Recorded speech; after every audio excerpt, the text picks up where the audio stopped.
Olá, pessoal. Bom, a gente está aqui de volta com vocês. Muito bom estar aqui. A gente na nova versão, agora aqui a gente vai deixar gravado o nosso bate-papo entre irmãs, convidando você para estar aqui com a gente. É a forma como a gente conversa normalmente, a gente senta junto, os momentos que a gente tem, né? Daí a gente senta e bate um papo e conversa sobre as coisas do Senhor, e a gente quer acrescentar pessoas nesse bate-papo, porque eu tenho certeza que como a gente é muito edificada, vocês também vão ser muito edificados nisso também.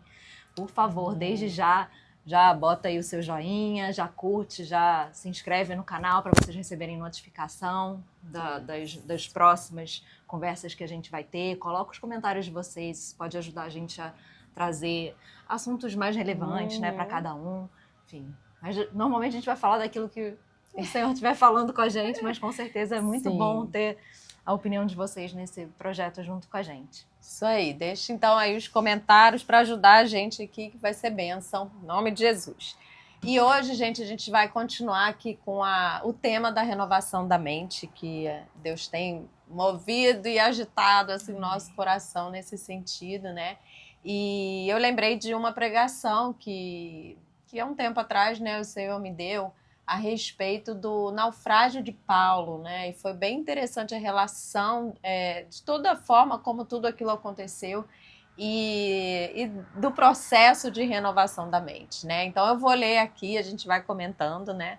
E aí vamos acrescentando aí as coisas que Deus tem falado. Bom, vamos lá em Atos 27, 9. Ele já está ali numa situação complicada no navio, né? Paulo estava como prisioneiro nesse navio, sendo levado, né? E no versículo 9 fala: tínhamos perdido muito tempo, e agora a navegação se tornara perigosa, pois já havia passado o dia da expiação. Por isso Paulo os advertiu: Senhores, vejo que a nossa viagem será desastrosa e acarretará grande prejuízo para o navio, para a carga e também para a nossa vida. Todavia, o centurião, ao invés de ouvir o que Paulo falava, seguiu o conselho do piloto e do dono do navio. Então, aqui eu queria que a gente já começasse uma analogia, né? Paulo ali, vamos dizer ali que ele representava a voz do Espírito Santo, né? Aquela voz que você está no meio de uma crise, de um turbilhão, e existe uma voz ali que está disposta a te dar uma direção, né? Só que olha que interessante, né? Ele falou isso com o dono do navio e o piloto, né? Amigo. Ih, olha eu falando amigo. Não. Então o centurião, em vez de ouvir o que Paulo falava, seguiu o conselho do piloto e do dono do navio.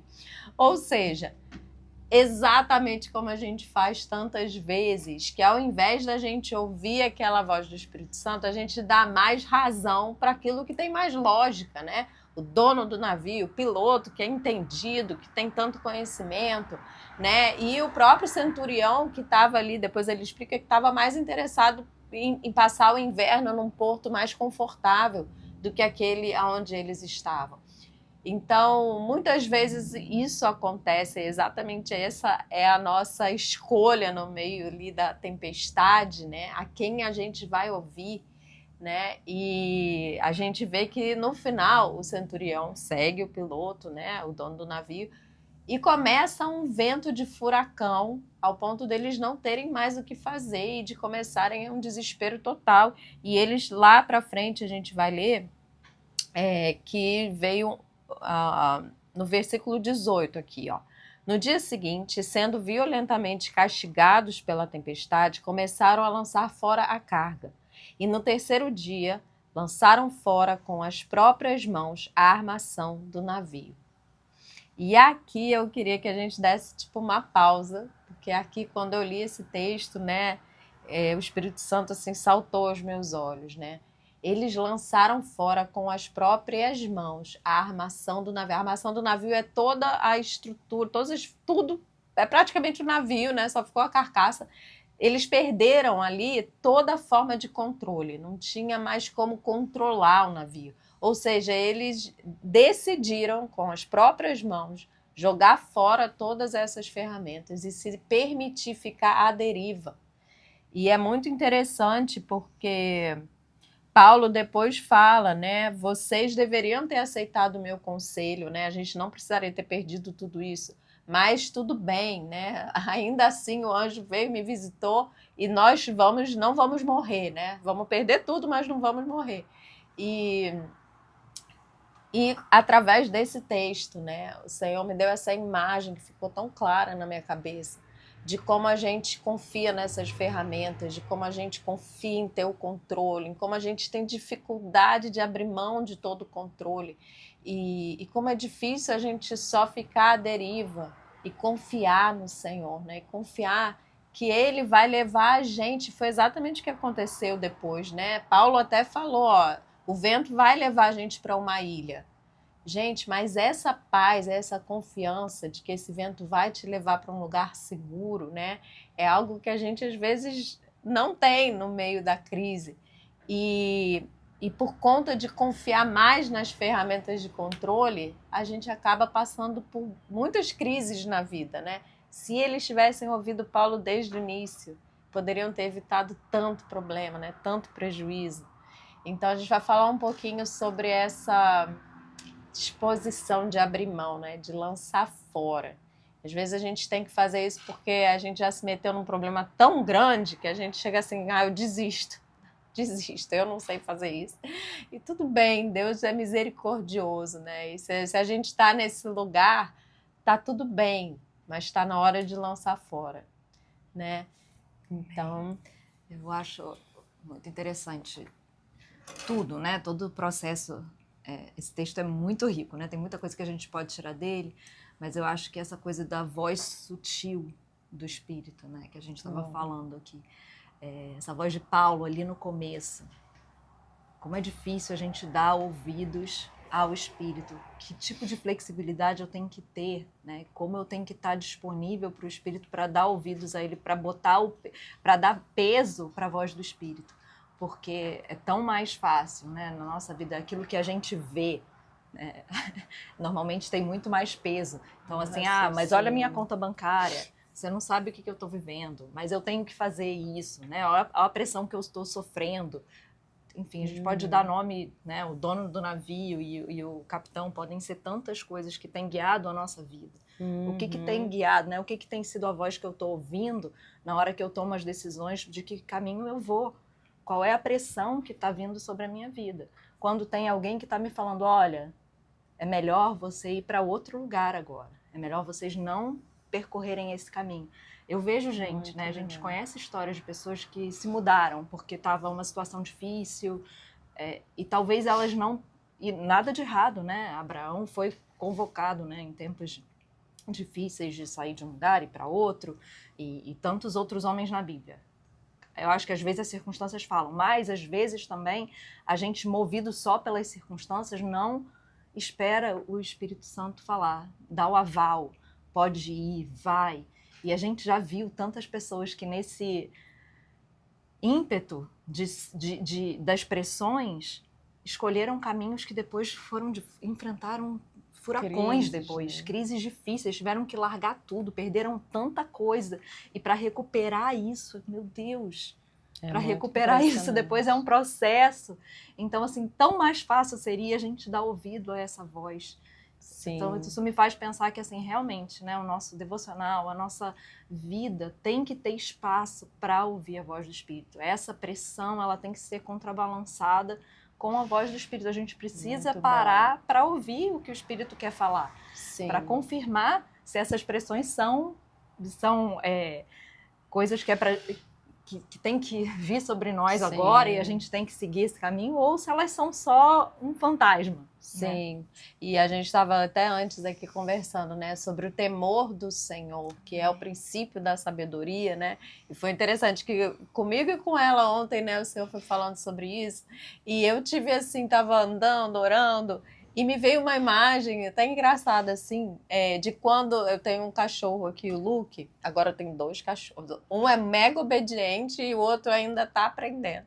Mas o Luke é muito obediente. Aí quando a gente... Em casa, né? Nem sempre, mas na maioria das vezes.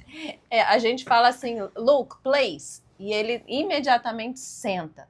Tipo, e às vezes ele tá agitado, fazendo coisa, você dá um comando, ele vai e senta, sabe? Ele para. E essa imagem foi a imagem que o Senhor me deu ontem, quando eu estava agitada, com muitos pensamentos. E é quase como se o Senhor falasse assim, minha filha, quiet, fica quieta aí. E eu aquietei, sabe? E aí eu fiquei pensando, gente, por que o Luke obedece, né? Porque ele vê na gente uma figura de autoridade, de respeito, né? De temor, né? Ele teme, ele quer agradar o dono, né? E a gente muitas vezes não pensa dessa maneira, né? A gente acaba, a falta do temor permite que a gente vá longe com os pensamentos doidos e para longe de Deus, né? Mas quando a gente está ali na presença do Senhor, que nos constrange, por isso que a gente tem a consciência dessa presença 24 horas por dia é tão importante, porque ela vai me colocando no meu lugar, né? Então esse temor do Senhor que aquieta a minha alma e a minha mente é o que permite que eu ouça a voz do Espírito Santo, né? Eu sempre falo que para os meus filhos pequenininhos, eu sempre falava assim, gente, é igual um professor falando numa sala bagunçada. Ninguém ouve o professor se não ficar quieto. É assim, né, o Espírito Santo. E no caso aqui, Paulo, ele parecia que não era ninguém comparado ao piloto, né, ao dono do navio, então por que eu vou dar ouvidos? Mas se todos já soubessem quem era Paulo, gente, se todos entendessem o acesso direto que ele tinha a Deus e que a informação dele era mais precisa do que qualquer um dos outros, todo mundo teria parado para ouvir. Então, muitas vezes, falta no nosso coração é a reverência devida, sabe? É um temor que tem que ser cultivado no nosso coração, de saber quem Deus é e quem nós somos, né? Saber a grandeza dele e a nossa insignificância, né? Então, acho que a transformação da mente passa muito por esse lugar de humildade, né? De você se sujeitar a Cristo, né? E a palavra fala, né? Nem sei se você já comentou, né? Mas o temor do Senhor, o princípio da sabedoria. E quando você reconhece no Senhor essa autoridade, reconhece que Ele sabe muito melhor do que nós, o que é melhor pra gente, né? Se você tem essa convicção de que o caminho dele é melhor do que qualquer caminho que eu possa trilhar, a gente entra nesse lugar de confiança e de flexibilidade, de ser maleável. Porque a gente resiste porque a gente às vezes não crê. Sim. Né? Eu tenho sido bastante confrontada com isso, que às vezes o meu lugar de resistência é um lugar de falta de fé. É um lugar onde eu não estou crendo que Ele tem o melhor para mim. Sim. Né? Se eu creio que o Senhor tem o melhor para mim, é lógico, é sábio que eu pare para ouvi-lo, que eu saia da frente, que eu confie que Ele me falando que não é para ir por um lugar e ir para outro, vai ser melhor. Então, esse lugar, e tem tudo a ver com isso do temor do Senhor, é o temor de desagradar aquele que sabe exatamente o que é bom para mim, como você falou. Esse lugar nos poupa, nos livra de muito problema. Amém. Amém. De muita confusão, de muito caminho errado, de ter que abrir mão de coisas que talvez não precisaria abrir mão. Né? Eles perderam a carga, eles perderam um monte de coisa que não era esse o plano, né? Desde o início.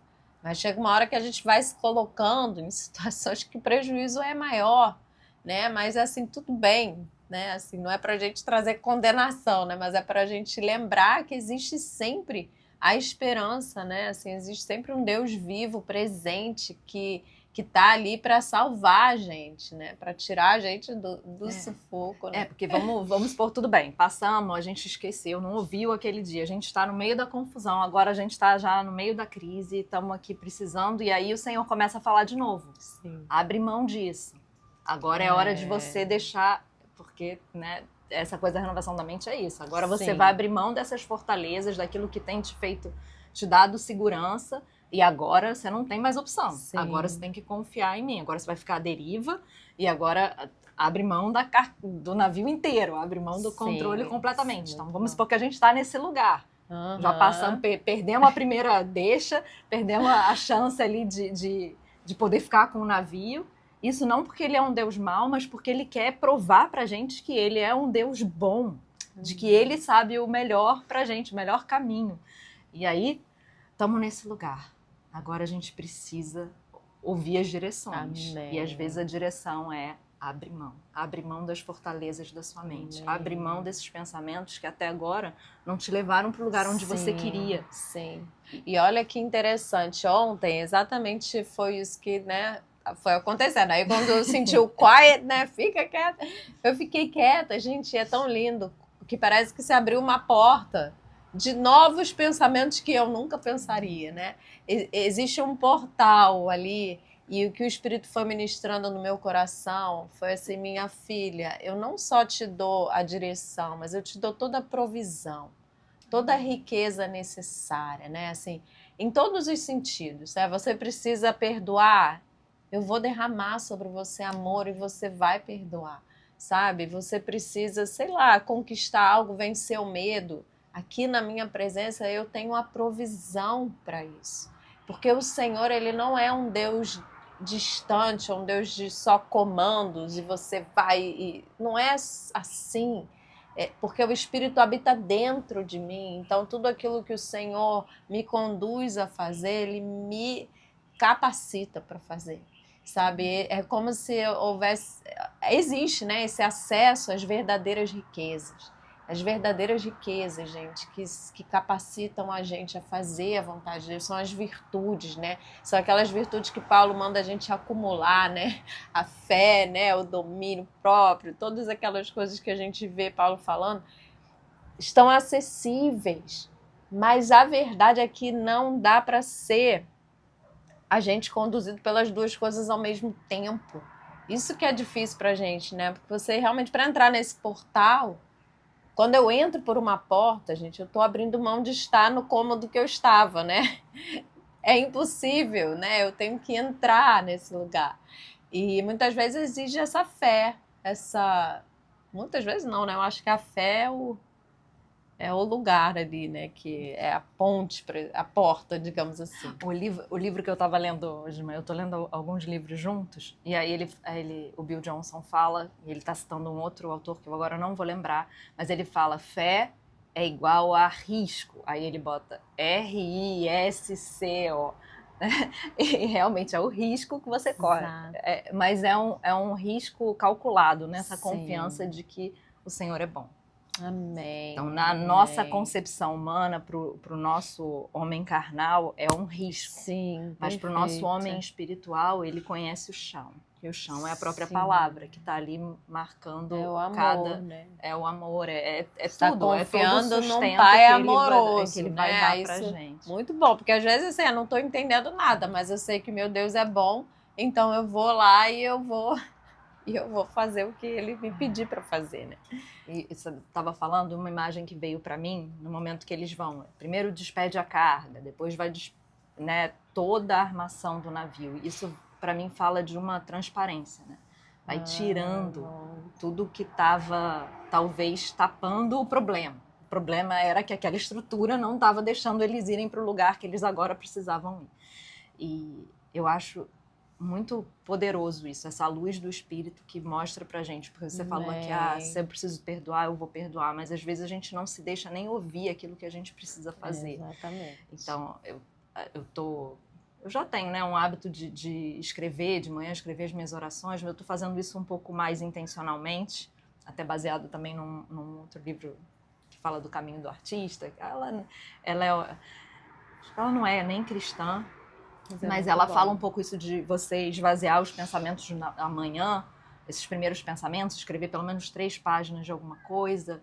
E claro, eu faço uma releitura disso e eu vou para as minhas orações, esvazio os meus pensamentos, e aí eu acho que é um pouco esse processo de deixar a armação do navio, deixar as cargas ali, eu vou escrevendo pensamentos bons, ruins, coisas feias que tem dentro de mim, vão naquele processo ali, e depois é tão impressionante como vem uma luz sobre aquilo e você consegue ver como se o homem espiritual pudesse surgir. Amém. Agora que você deixou escapar aquela coisa, aquela carnalidade, aqueles medos, aquelas frustrações, as angústias, agora vem o Senhor com a palavra dele e olha a partir desse lugar, olha de cima isso aqui que você né? Eu nem faço muita análise daquilo ali, porque é tão ruim, mas assim, é impressionante como deixando aquilo sair, o Senhor ganha espaço. Né? Aí eu tô à deriva do Espírito para ele me levar, para me conduzir para um lugar melhor.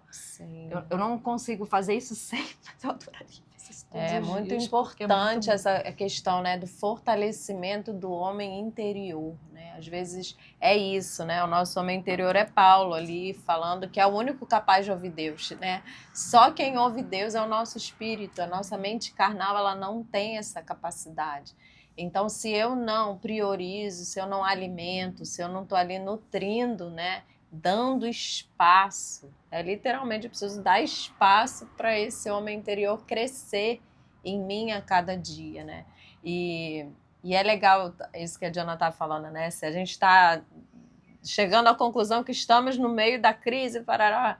Gente, eu diria assim, para mim, hoje eu já considero às vezes uma crise qualquer parte do meu dia que eu sair do foco, do espírito, sabe? Assim, então, tem aquele livro maravilhoso que a gente sempre fala, então quem conhece a gente já ouviu muito falar, que é o Praticando a Presença, né? Do Brother Lawrence, né? E é tão lindo porque o título chamado, né, Praticar a Presença, é porque ele considera um exercício realmente essa questão de você se voltar continuamente para o centro, né? Então, assim, o nosso pensamento ele vagueia, a gente se distrai, quando a gente menos percebe já está de novo no automático, na carne, né? Mas o praticar, estar na presença, assim, essa consciência da presença de Deus, de voltar, esse exercício, né, que a gente faz mais de manhã, que é tão importante, eu acho, devocional matinal para mim é questão de sobrevivência, não exige, eu sou outra pessoa, assim, realmente, mas ao longo do dia, esse é um exercício contínuo, que não é fácil, gente, eu acho que não é fácil, nem para o Brother Lawrence foi fácil, né, ele escreveu um diário aí, ele falava, não, e aí tal hora eu me distraí, mas depois eu voltei.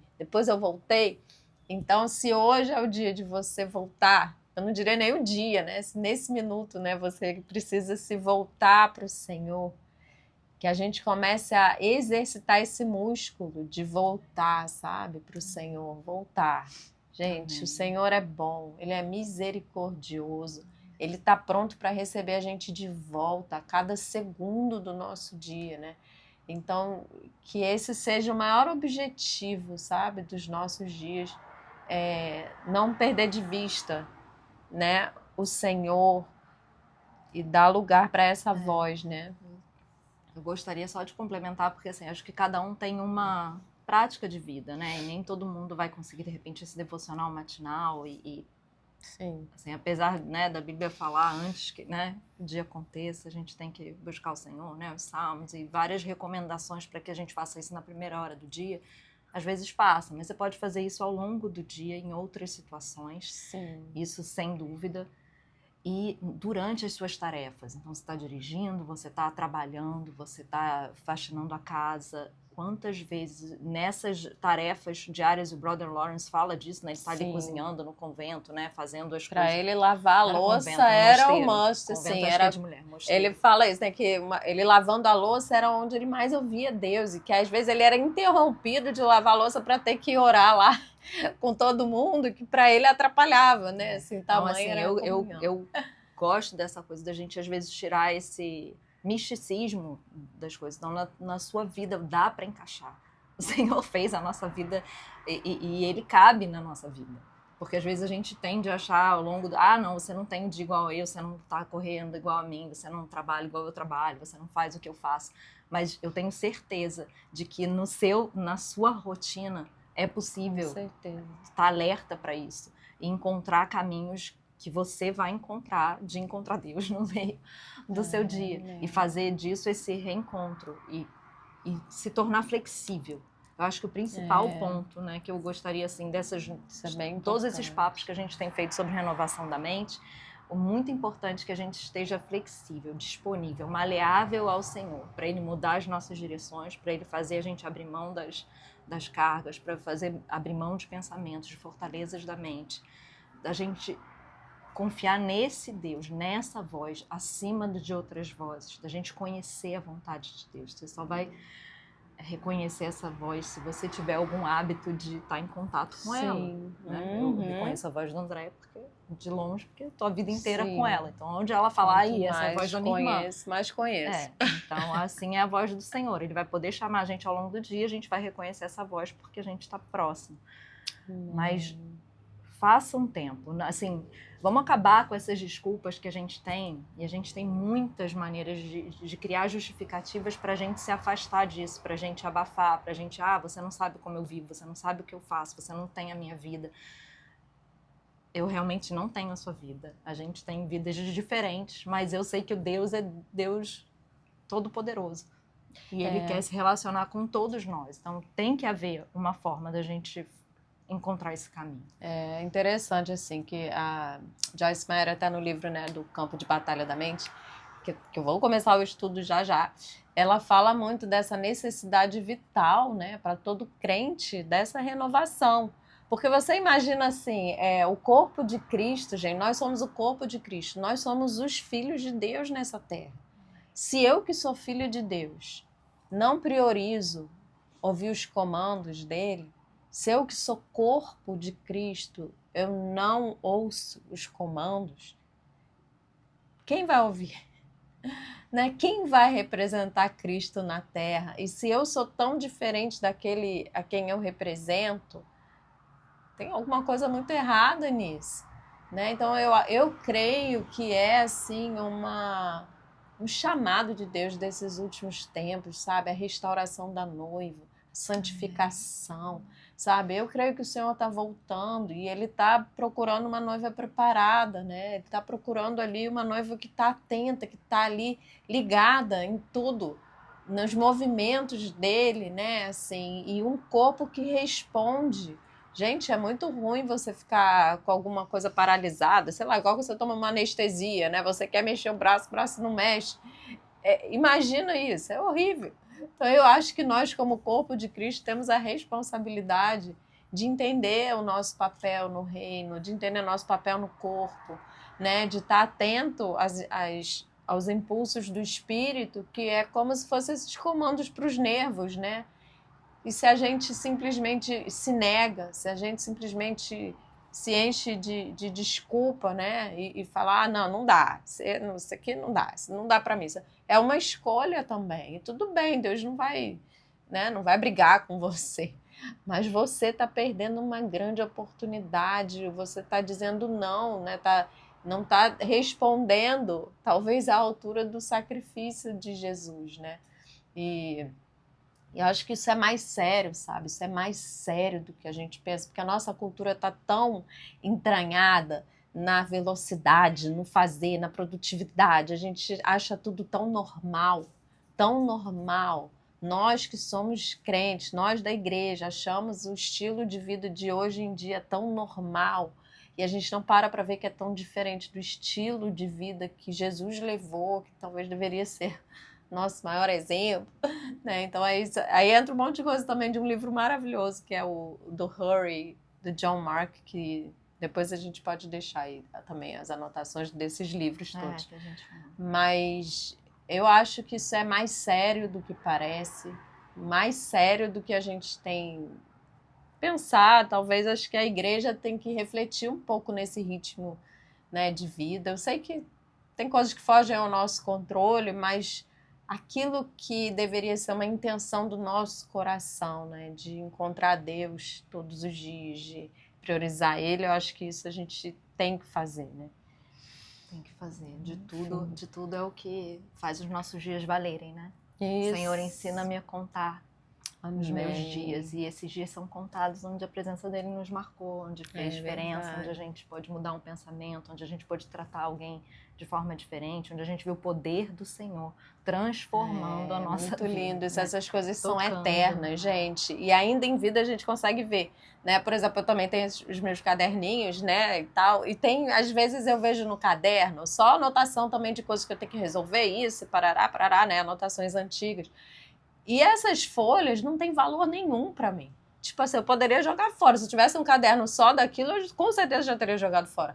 Agora, quando eu tenho no caderno aquelas anotações do que o Espírito Santo ministrou ao meu coração, gente, aquilo é valioso, aquilo eu não jogo fora de jeito nenhum, né? Guardo num lugar assim protegido, porque são coisas que têm valor, né? E tem valor eterno, né? Então, que a gente aprenda a contar os nossos dias, né? Aprenda a viver com abundância isso, né? A palavra fala que os dias do justo são banquete contínuo. Acho isso tão bonito, né? Você pensar, existe um banquete contínuo para aquele que está com o coração no lugar certo, né? Aquele que foi justificado por Cristo e pode usufruir desse lugar, né? Que a gente não desperdice os nossos dias, mas que a gente tenha esse olhar, né? Que o Senhor nos ajude a contemplar, né? A viver dessa maneira. Amém, amém. Amém. Ai, gente, Glória a papo Deus. gostoso. A gente Muito podia bom. ficar aqui, né? Delícia aqui, já tá a cabeça a mil, pensando em mil coisas. E é isso, gente. Amém. Prestem atenção. A voz dele tá aí, querendo falar com a gente, né? Amém, Agora, gente. Que a gente ouça, todos Amém. nós, que a gente Amém. ouça, que a gente tenha um dia abençoado em nome Amém, de em nome Jesus, de Jesus. gente. Fiquem Muito com bom Deus. estar aqui. Deixem os comentários, não deixem de Isso. curtir, não deixem de seguir o canal. E a gente se encontra no próximo bate-papo entre irmãs. Amém.